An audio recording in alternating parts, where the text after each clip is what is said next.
do this Ignite talk in order to get more people thinking about diversity and inclusion in technology, to get the conversation started.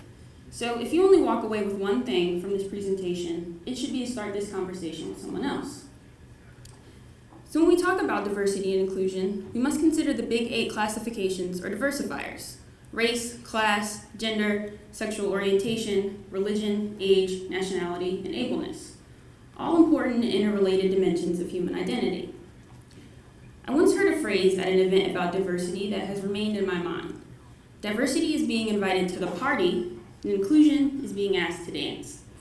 I later learned that this phrase originated from cultural innovator and activist Verna Myers. So let's break this up. Diversity is being invited to the party. Everyone's invited, right? What this means to me is, how do you get more diverse candidates interested in your company? How do you get them into the door? Inclusion is being asked to dance. Once you've gotten these more diverse candidates through the door, how do you keep them? How do you make them want to stay? So as I understand, improving diversity gets you part of the way there, and inclusion is the next step. So inviting to the party starts with recruitment. Target historically diverse groups, such as historically Black colleges and universities, all women's colleges, or diverse meetups, such as Women Who Code, Lesbians Who Tech, and the Latino tech community. The next step is the interview. Try to use diverse interviewers. Have at least 2 interviewers in the room. You must also check your internal biases. Do you instantly like someone? Why do you think that is? You can set target goals within your company or organization. For example, 50% women by 2019, or 30% minorities by the next quarter. It's important to remember that you're not to compromise quality, but you're just following some best practices in order to meet your diversity goals. So you've gotten more diverse candidates through the door. How do you keep them? How do you ask them to dance? Well, it starts by having a more inviting atmosphere and culture for these diverse candidates. And this means not just having nerd culture items displayed around your office or building, but things that appeal to everyone. You can create a leadership track, so there's a clear path forward for progression in one's career. You can institute a mentorship program, making it a part of the culture. And you can even provide sponsorship at the executive level. You could also institute employee resource groups, or as I like to say, after-school clubs. We utilize various Slack channels of Blackstone technology groups, such as Women of BTG, and we even have a Slack channel for people who like cute puppy pictures. Now, for some common do's and don'ts. If you make a mistake and you offend someone, apologize and ask how you can avoid this mistake in the future.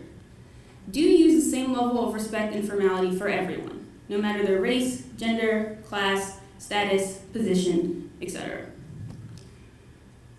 Do recognize that cultural differences exist, but confirm these differences before you act on them. Do treat every person as an individual. Just because one member of a group thinks a certain way or acts a certain way doesn't mean that all members of that group think or act that way. Don't dismiss ideas. This can make new ideas unwelcome and can make people feel unwanted or unneeded. Don't assume a person is an expert about his or her group. For example, don't ask someone, "What do your people think about this?" Don't ask inappropriate questions or engage in inappropriate behaviors. For example, don't ask someone if you can touch their hair. Don't make assumptions about people, particularly those who are culturally different from you. Essentially, don't assume certain people have certain values or like to do certain things. So I'm sure you're thinking, this is great and all, but why should I care? Why does diversity and inclusion matter?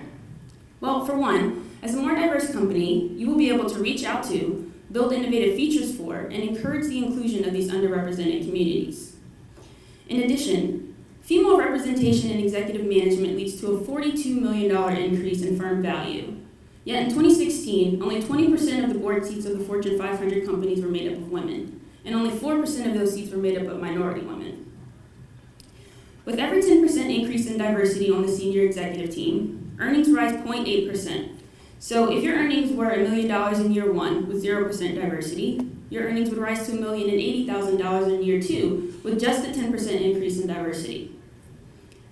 Companies in the top quartile for racial and ethnic diversity are 35% more likely to have financial returns above their industry medians. More diverse employees and leadership make for more diverse decision making. So if you're interested in learning more about diversity and inclusion, I recommend you look into Verna Myers and some of her keynote speeches. And please feel free to reach out to me as well. So let's all do our part to make sure that we're not only inviting everyone to the party, but also asking them to dance.